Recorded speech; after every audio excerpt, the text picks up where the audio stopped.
salut. Comment il a fait? Je sais pas, mais c'est dingue, c'est de la magie ça. J'adore commencer mon intro comme ça, c'est ma nouvelle tendance. Alors, mesdames et messieurs, j'espère que vous allez bien. Le vote a été très dur. C'est faux, non pas du tout. En même temps, ça ne me surprend pas.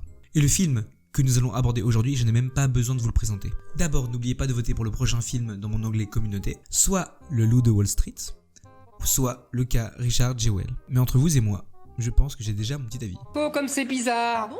Oh, alors j'espère que vous êtes chaud, car aujourd'hui, nous allons parler d'un conflit devenu légendaire dans le monde des sports automobiles. Ce conflit entre Henry Ford, deuxième du nom, et Enzo Ferrari, qui a inspiré le film Ford versus Ferrari, ou en français, Le Mans 66. Alors pour commencer, je vais vous présenter mon sponsor. C'est encore SudVPN qui m'a recontacté. Pour ceux qui ne le connaissent pas, c'est une application qui te permet de boire gratuitement, en illimité, autant que tu veux, sans te faire gauler. Les apéros sont gratuits, les digestifs sont gratuits. La belle vie quoi. Mais attention... L'abus d'alcool est dangereux pour la santé, à consommer avec modération. C'est ça. Je vois pas en quoi c'est une bonne nouvelle, mais c'est ça. Alors ce film va nous parler de 4 personnes importantes. Déjà pour commencer, 2 grands hommes, Henry Ford, deuxième du nom, et Enzo Ferrari, et 2 autres personnes qui sont également importantes, Carroll Shelby et Ken Miles. Alors déjà ce film il a été réalisé par James Mangold en 2019.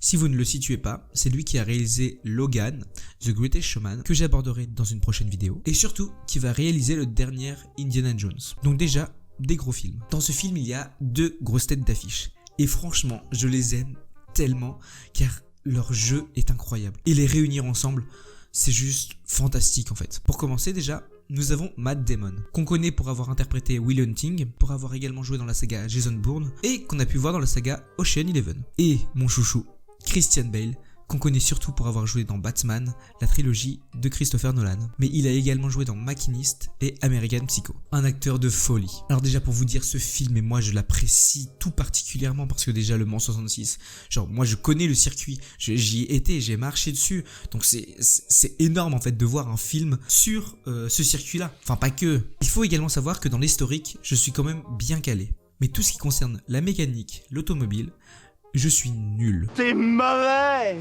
J'y connais rien, enfin, je sais quand même allumer une voiture. Mais à part ça, j'y connais que dalle. Et c'est pour ça qu'en fait, dans cette vidéo, j'ai demandé à énormément de personnes, ceux qui s'y connaissaient vraiment en automobile, de m'expliquer en fait les bases de la voiture qui a gagné les 24 heures du Mans en 1970. J'essaie quand même de faire une vidéo de qualité. Alors big up pour vous les gars. Et j'espère vraiment vous rendre fiers. Et vous apprendre également 2-3 petits trucs. Non. Déjà des petites anecdotes autour du film. Il faut savoir que Christian Bale a demandé à passer des entraînements avec des vrais pilotes pour déjà tâter un peu le terrain et essayer de comprendre ce que ressentent les pilotes dans leur voiture. Un acteur au top. Le lieu principal du tournage était surtout en Californie du Sud. Mais il y a eu également la Géorgie qui a servi de lieu pour le décor des 24 heures du Mans de 1966. Car oui, il n'a pas été tourné au Mans. C'est pas possible. Je n'ai pas compris. Et le dernier décor qui n'a pas tellement été utilisé malgré le titre du film, c'est en France et c'est au Mans. Il faut également savoir que les voitures qu'ils ont utilisées dans le film, ce sont soit des répliques ou soit ce sont des vrais. Mais il n'y a aucun effet spéciaux. Et c'est pour ça que ce film est d'autant plus réaliste. Il y a eu environ 34 voitures de course qui ont été construites pour le film. C'est énorme. Bref, assez de blabla. Je vais diviser cette vidéo en 4 parties. Je vais aborder tous les personnages, ne vous inquiétez pas. Personne ne sera mis à l'écart. Je vous conseille de mettre sur pause, car la vidéo sera quand même un peu longue. Je vous propose de prendre ce que vous voulez. Bonbons, chips, bière. Bref, ce qu'il faut pour vous rendre heureux. La définition du bonheur. Car je vais maintenant vous raconter la véritable histoire qui va nous mener sur le circuit Bugatti des 24 heures du Mans en 1966. Croyez-moi, même si cette histoire est incroyable, il y a quand même des sacrés coups de pub. Alors, pour commencer cette histoire, posons les bases. Revenons en 1863. Nous faisons la connaissance d'un homme dénommé Henry Ford, né le 30 juillet 1863 à Dearborn, dans le Michigan, et il est mort le 7 avril 1947 dans la même ville. Notre cher Henry Ford vivait dans la ferme de ses parents, et c'était un grand fan de mécanique. À l'âge de ses 15 ans, il va même créer un moteur à vapeur. Il a vraiment l'âme d'un mécanicien. Alors que moi, à l'époque, à 15 ans, j'essayais de comprendre pourquoi X est égal à 0. Il va quitter l'école en 1879 et va s'installer à Détroit. Il va être un apprenti dans un atelier d'usinage. Et vous allez voir que ça va être très important pour la suite de l'histoire. En 1891, Henry Ford décroche un poste d'ingénieur chez Edison Illuminating Company et il va concevoir en 1896 son propre véhicule automobile, le Ford Quadricycle. En 1901, Henry Ford va concevoir un véhicule de 26 chevaux qui sera spécialisé dans les courses automobiles. Après une victoire sur le circuit des grosses pointes, il va se faire connaître grâce à cette voiture. Il va ensuite créer sa compagnie Henry Ford Company, mais il va la quitter quelques années plus tard à cause de nombreuses divergences. Et il va fonder la Ford Motor Company. Et c'est à ce moment-là qu'il va créer la Ford B, qui va le sortir un peu de la misère. Il va ensuite créer la Ford T grâce à un nouveau modèle de travail, le Fordisme, c'est-à-dire un montage à la chaîne. Comme il avait déjà travaillé à l'usine, il savait les petites astuces pour être beaucoup plus rapide et surtout plus efficace. Car maintenant, son travail qui lui prenait 6h30 va maintenant lui prendre 1h30. Il va laisser sa place à son fils Edsel, mais malheureusement, celui-ci va mourir d'un cancer en 1943. Résultat, Edsel Ford va mourir en laissant la place à son fils Henry Ford, deuxième du nom. Henry Ford, deuxième du nom, n'a pas repris tout de suite la succession de son père, à cause de la guerre. Il était dans la marine. Donc, c'est son grand-père, Henry Ford, qui va se remettre à la présidence. Et il va mener Ford Motor Company droit vers le mur. Alors Henry Ford, deuxième du nom, va revenir à la charge et va prendre les rênes de la compagnie, avec une main d'acier. Nous savons les bases de l'histoire de Ford. Maintenant, revenons en 1962. Vers le futur! Henry Ford, deuxième du nom, est maintenant à la présidence du conseil d'administration. Mais il se rend compte d'une chose, sa société va très mal. Les personnes achètent de moins en moins de voitures Ford, tandis que le Fordisme va mettre de plus en plus de personnes en état de folie. Donc Henry Ford II se dit « Ok, il va falloir une idée pour relancer Ford Motor Company sur le devant de la scène. » Un jeune entrepreneur est arrivé dans un bureau lors d'une réunion. Cet entrepreneur, c'est Lee Iacocca, et il a proposé à Henry Ford, deuxième du nom, de participer à des courses automobiles. Ford, c'était une marque d'automobile qui était spécialisée dans les zones urbaines et rurales, mais pas dans les courses automobiles. Bref, pour se déplacer tout simplement. Les courses automobiles lui étaient un peu déconseillées, car il faut savoir qu'à l'époque, et toujours actuellement malheureusement, les courses étaient très dangereuses. Et un consortium de marques de voitures américaines vont se dire « Ok, on va jamais participer à des courses de voitures. Comme ça, notre image ne sera pas ternie à cause de nombreux accidents que nous pourrions commettre. » C'est pas bête. Comme ça, eux, ils s'enlèvent toute responsabilité. Donc, quand Lee Iacocca leur a proposé de participer à des courses automobiles, eux, ce qu'ils ont fait, c'est qu'ils ont rigolé. Ça me donne envie de rire comme une baleine. Parce qu'ils se sont dit, mais ça peut nous rapporter quoi de participer à des courses d'automobile? Ça ne sert strictement à rien. Et là, Lee leur a dit, peut-être, mais les personnes préfèrent voyager dans des voitures de gagnants plutôt que dans des voitures de leurs grands-parents. Tout le monde arrête de rigoler net. Ils se tournent vers leur boss, Henry Ford, et lui, il écoute attentivement. Lee va continuer sa manœuvre et va leur dire « Écoutez, Ford n'est pas une marque gagnante. Les personnes préfèrent voyager avec la marque Ferrari car celle-ci a quand même remporté pas mal de courses et notamment la plus connue, celle des 24 heures du Mans. » Et c'est là que nous allons faire la rencontre de notre prochain protagoniste.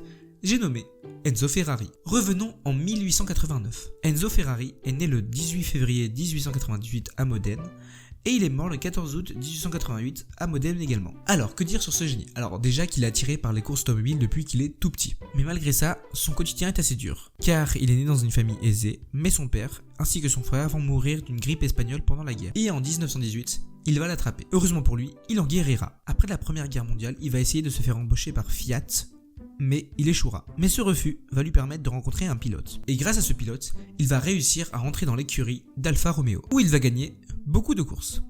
Et un soir de l'été 1923, il est invité chez une comtesse. Mais pas n'importe quelle comtesse. C'est la mère d'un ancien pilote d'avion durant la guerre. Un pilote très réputé à l'époque. Et lorsqu'elle lui a montré l'avion de son fils, il a remarqué une chose. Sur le flanc gauche de l'avion, il y avait un petit symbole, un cheval cabré. Et la comtesse lui a dit « Maintenant ce symbole, je te le donne, car il pourra sans doute te porter chance. » C'est celui-ci. Il va fonder à Modène une société sportive, la Società Anonima Scudiera Ferrari. Et là vous rigolez, parce que mon accent est pourri. Scudiera, basta. C'est raciste. Le but de cette société, c'est de seconder les propriétaires privés et pilotes de haut niveau des voitures Alfa Romeo. Ils vont devenir indépendants en 1940 à cause de nombreuses divergences avec Alfa Romeo qui voulait tout contrôler. Bref, après je veux pas trop m'attarder sur lui, mais tout ce qu'il faut savoir c'est qu'il a eu un fils. Mais malheureusement celui-ci est mort en 1956. Mais il va se ressaisir et il va se dire qu'il faut qu'il devienne fort pour lui. En 1960, Ferrari va dépenser énormément d'argent, notamment dans les courses de Formule 1, en grand tourisme et en sport prototype. Et donc, il va avoir des dettes. Et ces dettes, il va essayer de se les faire payer. Il a besoin d'argent et d'un partenaire. Et là, nous revenons dans le bureau de Monsieur Ford en 1962. Lee Iacocca savait que Ferrari avait de nombreux problèmes financiers. Et si Ford s'associait avec eux, cela voudrait dire que Ford pourrait contrôler non seulement les zones urbaines et rurales, mais également les zones sportives des courses automobiles. Parce que c'est notre projet. Et là, Henry Ford se dit « Ok, on y va ». Lee Iacocca va aller avec d'autres entrepreneurs en 1953 en Italie pour essayer de signer ce contrat avec Enzo Ferrari. Ils sont quand même bien accueillis, car Enzo Ferrari sait très bien qui est Ford et ce qu'il a comme influence dans le pays américain. L'heure des négociations arrive et cela va durer environ 2 mois. C'est ce que le film ne nous dit pas. Et dans la presse, tout le monde sait que Ford veut racheter Ferrari. Sauf que ce que Ford ne savait pas, c'est qu'Enzo Ferrari avait dans l'œil de mire une autre société de voitures, Fiat. Il veut pas tellement signer avec Ford, car il a peur que Ford veuille prendre les pleins pouvoirs comme Alfa Romeo avait déjà essayé avec lui. Et quand Fiat se rend compte que Ford veut acheter Ferrari, il se dit non, on va pas laisser faire ça. Du coup, Fiat va proposer un contrat à Enzo Ferrari le même mois. Ferrari va décider de ne pas signer avec Ford à cause d'une seule chose. Dans le contrat, il est stipulé que Ford aura le contrôle de l'argent sur l'écurie Ferrari. Donc si Ferrari veut faire des courses et que c'est trop cher, Ford pourra dire non, vous ne les faites pas. Et malheureusement, l'Italien va mal le prendre, car lui, tout ce qu'il veut, c'est garder sa position concernant les courses automobiles. Il leur dit clairement qu'il ne signera jamais ce contrat avec des têtes de cul comme eux. Bon, ça c'est moi qui invente, mais j'aurais bien aimé qu'ils le disent quand même. Et ce qui est vrai, c'est qu'il n'a pas envie d'appartenir à un espèce de gros port américain qui tient une usine de merde avec des voitures de merde et des personnels de merde. Et que Henry Ford, deuxième du nom, ne deviendra jamais Henry Ford. Ça pique un peu, ça pique quand même un peu. Et quand ils rentrent voir leur directeur, ils lui disent ce que Enzo Ferrari leur a dit. Et ensuite, la nouvelle tombe, Fiat rachète Ferrari. Henry Ford va en parler à ses conseillers. Et ils vont clairement lui dire tu vois, moi je vois qu'un truc lui péter la gueule. Donc, Henry Ford se sent humilié et se dit ok, on va renvoyer ce Rital 6 pieds sous terre sur son propre terrain. Et l'argent qu'il avait décidé d'investir dans Ferrari, il va l'investir dans la construction d'une voiture de course. Mais créer une voiture de course capable de battre Enzo Ferrari, c'est pas une chose facile, même avec tout l'argent du monde. Alors Henry Ford va demander à des ingénieurs de l'aider à la construction de cette voiture. Ces personnes, je vais vous en parler, ne vous inquiétez pas. Mais il faut savoir qu'il a quand même essuyé des échecs. Mais après avoir essuyé des échecs, il va demander de l'aide à une personne qui s'y connaissait en voiture, qui était un grand coureur de Formule 1 et qui a déjà gagné les 24 heures du Mans. Alors mesdames et messieurs, laissez-moi vous présenter Carroll Shelby ainsi que son coureur Ken Miles. Faisons un rapide tour dans les années 1920. Carroll Shelby est né le 11 janvier 1923 au Texas et il est mort le 10 mai 2012 à Dallas. Alors comme tous les personnages de cette histoire, il est fan des sports automobiles. Il va être pilote d'avion lors de son service militaire pendant la Seconde Guerre mondiale. Malheureusement, beaucoup de choses vont faire qu'il va se lancer dans plusieurs domaines. Le domaine pétrolier ainsi que dans l'agriculture. Voilà un parcours assez atypique, mais il va se ressaisir et va intégrer l'écurie Aston Martin et Ferrari en tant que pilote. Et en 1958, il va participer à la F1 où il va se classer 4ème avec un coureur du nom de Maston Gregory. Il va faire des petites courses qui vont le mener aux 24 heures du Mans en 1959 où il participera avec un ami anglais, Roy Salvadori. Et il va gagner cette course. Après de nombreuses courses, il va laisser sa carrière derrière lui lorsqu'il apprendra qu'il souffre de problèmes cardiaques qui lui empêchent de continuer sa carrière. Il va ensuite créer son écurie qui va lancer beaucoup de coureurs, notamment Ken Miles.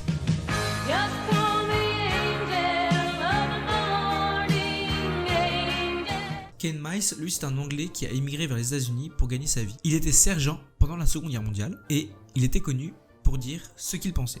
Donc, il n'était pas apprécié par tout le monde. Il va commencer à courir dans une voiture réalisée par MG Motor et il va faire la connaissance de Carroll Shelby. Ils vont devenir très proches et Carroll va tout faire pour l'aider à le faire grimper. Parce que Ken Miles, c'est quelqu'un qui est très doué dans les sports automobiles et dans la mécanique. Il va intégrer du coup la Shelby Cobra Race Team et il va beaucoup courir avec lui. Lors d'un différend, Ken va lui balancer une clé à molette dans la figure. C'est faux. Non, cette scène n'a jamais existé. Il fallait quand même que je vous mette au courant des petits trucs qui sont faux dans le film. Bon, avançons début 1964. Il faut savoir que Ken et Carroll sont en pleine course, sans savoir ce qui se passe près du siège social de Ford. Henry Ford II avait besoin de trouver quelqu'un qui puisse l'aider à créer la voiture qui allait pouvoir battre celle de Ferrari. Les premières bases de la voiture GT40 sont alors posées. Il va donc se tourner vers Eric Broadley, qui a construit une voiture qui leur plaît bien, la Lola GT Mark VI. Cette voiture, c'est une voiture performante. Elle est équipée d'un capot à l'avant contenant un radiateur, le capot à l'arrière accueille le moteur et la boîte sur laquelle viennent s'ancrer les suspensions. C'est ni plus ni moins ce qu'on peut retrouver sur une voiture de Formule 1. Et vous vous demandez pourquoi Ford s'est intéressé à cette voiture? Eh bien tout simplement parce que le moteur de la Lola, c'est une V8 de chez Ford. Un moteur de 8 cylindres en V, un moteur de grande puissance. Donc ce que Ford a fait, c'est qu'il a commandé plusieurs voitures à Eric Broadley. Ils ont ainsi retiré le châssis et ils l'ont mis sur leur nouveau modèle. Et avec son équipe de techniciens, il va créer la GT40. GT qui est l'abréviation de Grand Touring et 40 pour la hauteur des caisses en pouces. Cette voiture a tout pour réussir. Elle est rapide. Elle a un petit V8 de 4,2 litres. En gros la taille du moteur et elle a comme puissance de moteur 350 chevaux. Mais, car oui, il y a toujours un mais, elle est très instable. Les freins ne fonctionnent pas du tout. Et le moteur, même s'il est puissant, il ne tiendra jamais 24 heures. Car oui, les 24 heures du Mans, c'est pas une course de vitesse, c'est une course d'endurance. Attendez, je vais doubler, je vais tripler. Néanmoins, Ford va se dire, non, je crois en cette voiture, on va la faire courir en 1964.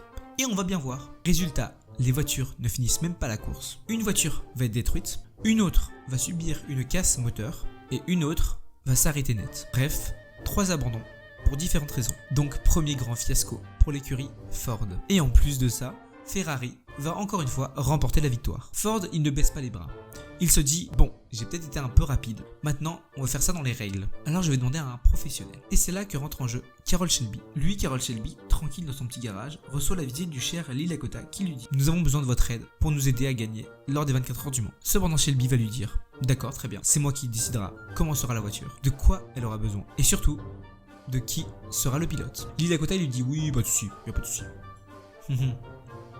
Bien sûr.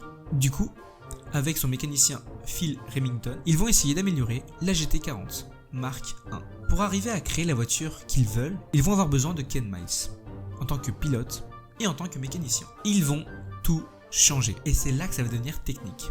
Donc accrochez-vous bien. Dans un premier temps, la voiture manque de stabilité et de maniabilité. Donc Ken va essayer d'optimiser l'aérodynamisme de cette voiture. Et ce qu'ils vont faire, c'est assez ingénieux et c'est assez malin. Ils vont scotcher de la pelote de laine autour de la voiture afin d'observer comment l'air se déplace autour de la voiture. Leur but, c'est de voir si la voiture va fendre l'air ou pas. Si la laine reste plate, ça signifie que la voiture fend l'air. Donc ça signifie qu'elle aura moins besoin de puissance pour avancer, ce qui impliquera une diminution de la consommation de carburant. Par contre, si elle se soulève, ça veut dire qu'il y aura un problème au niveau de la déportance et de la stabilité de la voiture. Et effectivement, au niveau du capot avant, la voiture va se soulever. Cela signifie que l'air va rentrer, mais malheureusement, ne va pas ressortir. Le moteur aura également quelques soucis de refroidissement. Ils vont alors faire d'une pierre d'un coup. Ils vont installer un capot avec une sortie d'air. L'air va passer dans le radiateur pour refroidir le moteur et va ressortir sur le haut du capot en filtration.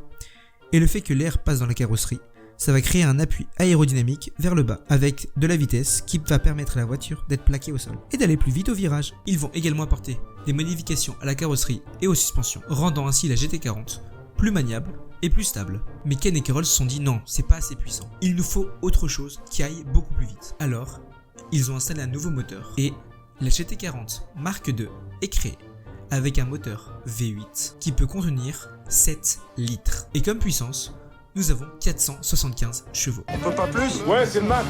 Oh bah c'est bien. C'est énorme à l'époque. Sauf que évidemment, tout ne roule pas sur des roulettes. Passons maintenant à notre antagoniste, le président général exécutif des courses, notre cher Leo Beebe. Alors dans le film, c'est clairement un enfoiré. Mais après, je me dis qu'ils l'ont peut-être un peu trop détruit. Ce que je veux dire, c'est que Leo Beebe, lui, il obéit aux ordres du patron, Henry Ford. Il faut savoir que Henry Ford, c'est quelqu'un qui avait quand même une main de fer. Donc après, c'est vrai que lui, pour garder sa place, il devait tout faire pour faire plaisir à son patron. Après, c'est pas une excuse pour ne pas être un enfoiré, mais je trouve que ça aide quand même un peu. Et je sais que beaucoup de personnes qui l'ont connu disent de lui que ce n'est pas une personne arrogante. Bref, revenons à l'histoire. Leo Beebe sous les ordres de Henry Ford. Et il va demander à Carroll Shelby de ne pas faire courir Ken Miles. Car il trouve que Ken Miles ne représentera jamais Ford et ses valeurs. On ne veut pas de lui pour la course qui s'amène en 1965. Lui, Shelby, de son côté, il se dit « Ok, c'est un trou du cul ». Et ce qu'il faut savoir à propos de ces grandes entreprises, ainsi que de leurs patrons, c'est qu'ils ne s'intéressent pas du tout au sport et à la passion du sport. Eux, ce qu'ils veulent, c'est justement être populaire, gagner de l'argent, c'est tout. Ils ne savent pas ce que ça représente quand un coureur est dans la voiture. Eux, ce qu'ils veulent, c'est une bonne image, c'est tout. Mais ça vaut beaucoup d'argent, ça. ils pensent qu'une voiture de course peut se conduire par n'importe qui. Bah, c'est pas le cas. Ils vont demander à Carroll Shelby de faire courir un autre coureur qui leur plaît mieux, Bruce McLaren, ainsi que Chris Hammond. Ouais, c'est clairement une douche froide, car de toute façon, il n'a pas le choix. Du coup, il va être obligé de demander à Ken Miles de ne pas participer à cette course. Et résultat des 24 heures du Mans 1965, l'écurie de Ford va perdre malgré qu'il y ait eu 4 GT40 Marque 1 et 2 GT40 Marque 2. Ils vont perdre pour différentes raisons. Mais la principale, c'est les freins. Ils ont voulu trop accélérer et au dernier moment, lors du virage, ils ont freiné trop brusquement. Ça n'aide pas beaucoup pour les freins, surtout lors d'une course de vitesse et d'endurance. Bref, au retour, Shelby se dit « Non, ce n'est pas possible. On ne peut pas ne pas laisser Ken participer. Lui, il connaît la voiture, c'est lui qui l'a construite avec Shelby. Donc, il n'y a que lui qui puisse la comprendre. » Du coup, dans un premier temps, il va aller voir Ken et va s'excuser. Et il va se prendre un coup de poing. C'est faux, cette scène non plus n'a jamais existé dans la vraie vie. Enfin, pas à ma connaissance. Je vous l'ai dit, dans les films, il faut souvent du récit pour avoir une belle histoire. Et c'est vrai que ça aide quand même un peu. Shelby va essayer de trouver une solution pour que Miles puisse courir. Alors, lorsque Henry Ford va venir à l'écurie, il va l'emmener en voiture. Il va lui dire « Personne ne peut conduire cette voiture. Elle est compliquée, elle est rapide, donc il faut un coureur qui puisse la connaître. Et Ken, c'est le coureur qu'il nous faut. » Henry Ford se dit « Ok, il peut courir seulement s'il gagne les 24 heures de Daytona. » Nous sommes en 1966. Ken Miles va participer aux 24 heures de Daytona. En gros, c'est une course qui est organisée par Rolex et qui est clairement, pour moi, un peu le copier-coller des 24 heures du Mans, mais qui est moins dangereux, à mon humble avis. Du coup, Ken va participer aux 24 heures de Daytona avec la nouvelle GT40 Marque 2. Ils avaient même révisé les freins une semaine avant. Les ingénieurs de Ford avaient calculé que lorsque le chauffeur appuie sur la pédale de frein à la fin d'un virage serré, les rotors des freins chaufferaient jusqu'à 800 degrés Celsius en quelques secondes, provoquant ainsi leur défaillance, ce qui est, entre nous, très dangereux. Du coup, Shelby a la solution. Remplacer les plaquettes de frein. Lui et son équipe vont concevoir un système de frein facile à démonter qui va permettre aux techniciens de remplacer les plaquettes, ainsi que les rotors, lorsqu'un pilote changera sa place avec un autre. Ce qui est compliqué, c'est le règlement, car il y a toujours un règlement. Et ils ont fait attention à cela. Et c'est vrai que dans le règlement des 24 heures, il n'y a nulle part écrit qu'on ne peut pas changer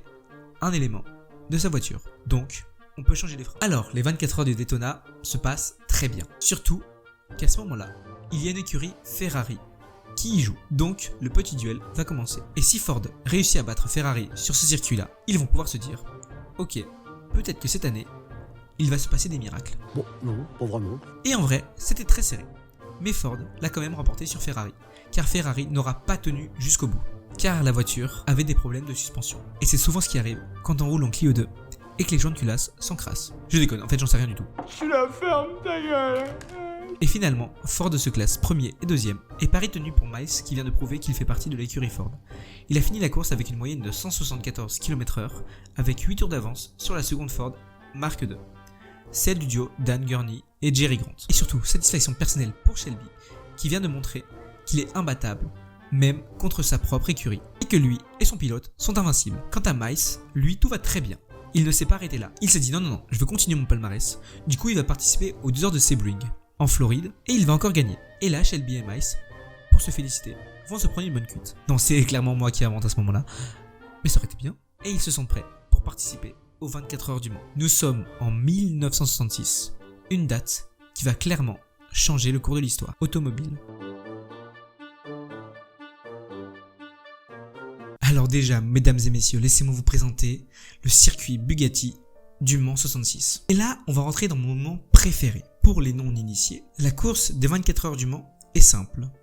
C'est une question d'endurance et de rapidité. Ce n'est pas comme en F1 où il suffit d'être rapide. Si tu es rapide, très bien, mais il faut aussi que tu tiennes 24 heures. Et la moitié de la course se déroule également la nuit. Ford sait déjà ce que c'est.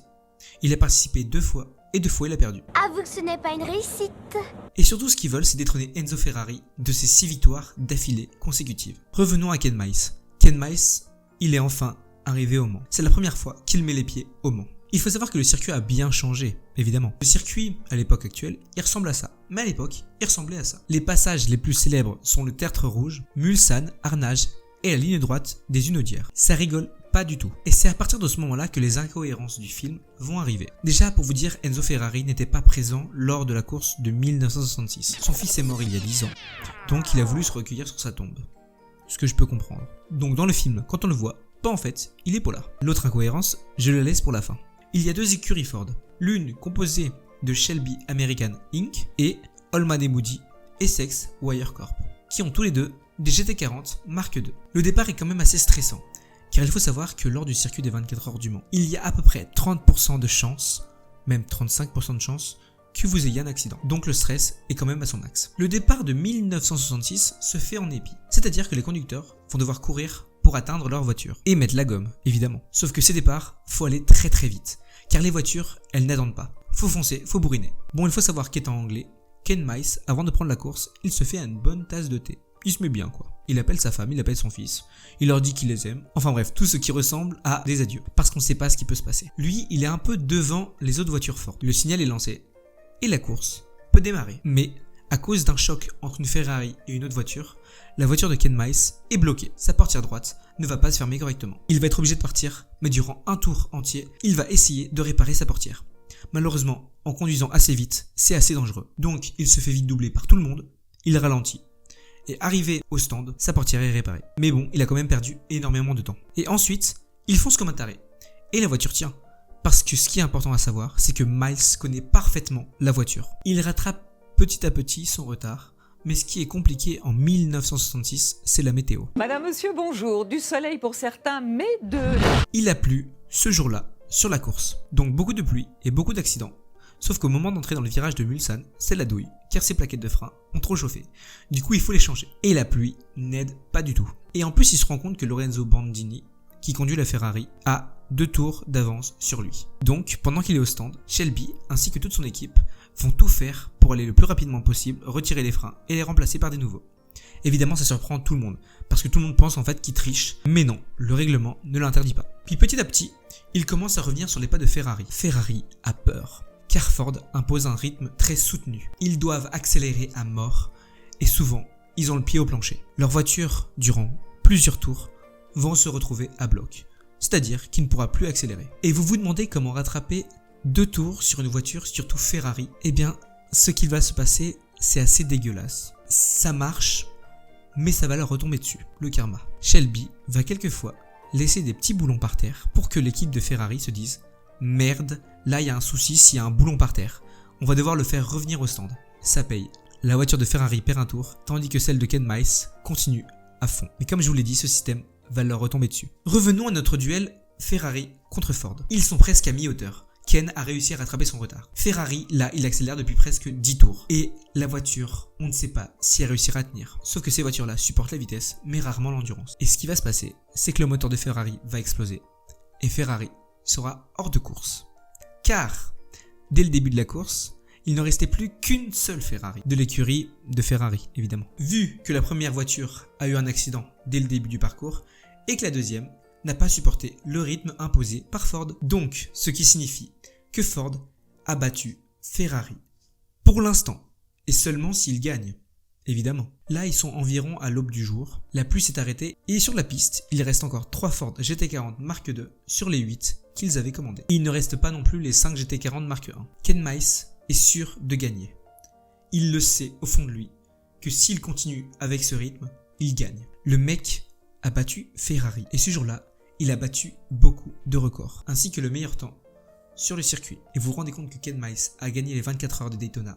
Il a également gagné les 2 heures de Sebring, et surtout s'il gagne, là, aux 24 heures du Mans, 3 victoires la même année sur des circuits mythiques. Ce mec est inarrêtable. Alors là, ça tu vois, ça c'est la classe. C'est ce qu'on croyait. Revenons quelques heures avant. Leo Beebe est en discussion avec le patron Ford. Ford il se dit, regarde bien ce qu'il se passe. Ferrari, on n'a plus à s'en faire, mais il y a 3 Ford encore en liste. Et ils sont premier, deuxième et troisième. Imaginez, si on voit toutes les voitures Ford passer la ligne d'arrivée en même temps. Une victoire écrasante sur Ferrari et sur le circuit. Sauf qu'il y avait un problème avec cela. Ken Miles avait 2 tours d'avance. Donc Leo Beebe savait ce qu'il devait faire. Il alla voir Shelby et lui a demandé que Ken ralentisse pour faire évidemment la belle photo et pour que Ken puisse enfin avoir l'esprit d'équipe. Ouais, alors Shelby, quand il a appris ça, il s'est dit « Est-ce que vous vous foutez de ma gueule là ?» Et quand il a demandé à Ken de ralentir, Ken s'est dit « Est-ce que vous vous foutez de ma gueule là ?» Mais il y avait en fait une telle confiance entre eux que Shelby lui a dit « Tu fais ce que tu veux. Fais ce que tu veux, je te suivrai. » Du coup, Ken, après sa pause, se remet dans sa voiture et bourrine à fond. Voilà. Et quand Leo Bibi et Henry Ford regardent ce qui se passe, ils se disent « Non, mais je comprends pas. Genre, j'ai pourtant bien dit à Shelby de demander à son petit poulain de ralentir. Là, qu'est-ce qu'il fait là ? Là, il accélère comme un gros dératé là. Et ce qui va se passer, c'est que Ken Miles va faire son tour parfait. C'est-à-dire qu'il va battre son propre record qu'il avait fait quelques heures avant. Sauf qu'il y a un souci. Il revient au stand et se rend compte que ses freins ne sont pas comme avant. Du coup, on va les changer. Il refait un tour, sauf qu'il se rend compte que ses freins fonctionnent de moins en moins bien. Du coup, il revient au stand, et ainsi de suite, pendant à peu près 3 tours. Et ce qui s'est passé, c'est le fameux karma que je vous ai parlé tout à l'heure. Leo Bibi a demandé à l'autre écurie, Ford, de prendre les plaquettes de frein de Ken Miles et de les remplacer par d'autres plaquettes de frein. Du coup, Ken Miles a perdu son avance. Je vous l'ai dit, il y a quand même des sacrés coups de pute. Les autres voitures Ford vont commencer peu à peu à revenir, et Ken se dira, bon tant pis, j'y vais quand même, et il va finir la course avec des mauvais freins. Du coup, au bout du compte, Ken se retrouvera avec les autres voitures Ford. Ils sont un peu derrière lui, mais il se dira, je vais ralentir pour pouvoir montrer à mon fils que je suis quelqu'un de bien. Du coup, les 3 Ford vont s'aligner sur le dernier tour et vont passer la ligne d'arrivée ensemble. Et là, c'est ce que vous voulez que je vous dise. Mais c'est plus compliqué que ça. Et nous allons arriver dans la deuxième incohérence du film. Je ne sais pas exactement ce qui s'est passé et je crois que ça restera flou à ce moment-là. Soit c'est Ken Miles qui s'est finalement dit « Finalement, je veux pas offrir à Ford leur fameuse photo », ou soit c'est Bruce McLaren qui s'est dit « Je m'en fous, je vais aller à fond pour gagner cette course ». Mais en tout cas, voilà la photo prise sur la ligne d'arrivée. Bruce McLaren est passé devant la voiture de Ken Miles. Du coup, Ken finit deuxième et Bruce McLaren finit premier. Et le pire, c'est que ce petit salaud d'Henry Ford, il a été félicité Bruce McLaren et lui a dit « Tu as mérité de gagner ». Alors que Ken venait de battre les propres records du circuit des 24 heures du Mans en 1966. Et je ne sais pas en fait, peut-être que Leo Bibi sous la direction d'Henry Ford avait demandé à Bruce McLaren d'accélérer au dernier moment. Mais tout ce que je sais, c'est que Henry Ford n'aimait pas tellement Ken Miles, car pour lui, il n'aura jamais l'esprit Ford. Allez, sur ce, je vous laisse, hein. Non mais après, vous appelez ça comme vous voulez. Moi j'appelle ça un sale coup de pute. Finalement, ce jour sera gravé dans nos mémoires comme le jour où Ferrari a été détrôné par Ford. Et que pour une fois, un autre continent que l'Europe vient de gagner les 24 heures du Mans. Et il faut savoir que les années d'après, Ford va encore gagner. L'année d'après encore, Ferrari malheureusement ne gagnera plus jamais cette course. Bon, après la défaite ta mère de Ken et de Shelby, les deux se sont retirés un peu de leur côté. Ils vont quand même rester très proches. Et ils vont essayer d'améliorer la GT40 Mark II. Et ils vont créer la GT40 Mark IV. Je sais pas ce qui s'est passé entre les 2 et les 4. Mais si vous le savez, je vous invite à me le dire. La GT40 Mark IV va causer la mort de Ken Miles. Ce qui s'est passé, c'est les freins. C'est toujours les freins. Ken Miles faisait son petit tour d'entraînement. Les freins ne marchaient plus. Il est arrivé en ligne droite contre une colline. Sa voiture s'est embrasée. Et il est mort sur le coup. C'est horrible ce que je veux dire, mais ce qui est bien avec cette mort, c'est qu'après, la voiture a été améliorée sophistiquement. Maintenant, il y aura un habitacle pour que les personnes à l'intérieur puissent être protégées. Carroll Shelby, lui, tout au long de sa vie, va continuer à créer des voitures, notamment la Shelby GT500. Puis, il va mourir en 2012. Les conducteurs sont morts en faisant ce qu'ils ont toujours aimé faire. Et ça, franchement, je trouve ça trop bien. Et voilà pour moi, l'équipe qui a véritablement battu Ferrari. Et ils se sont envolés. Allez, j'aime bien finir sur cette note-là, moi. En tout cas, j'espère que cette vidéo vous aura plu, qu'elle n'a pas été trop longue, en fait. J'espère avoir été précis sur l'histoire, ainsi que sur la mécanique de la GT40. Pardon si j'ai dit des bêtises, des fois. Et si j'en ai dit, n'hésitez pas à me corriger dans les commentaires. N'oubliez pas de liker, de partager. N'oubliez pas non plus d'aller voter pour le prochain film. Et en tout cas, moi, je vous dis à la semaine prochaine. That's not life.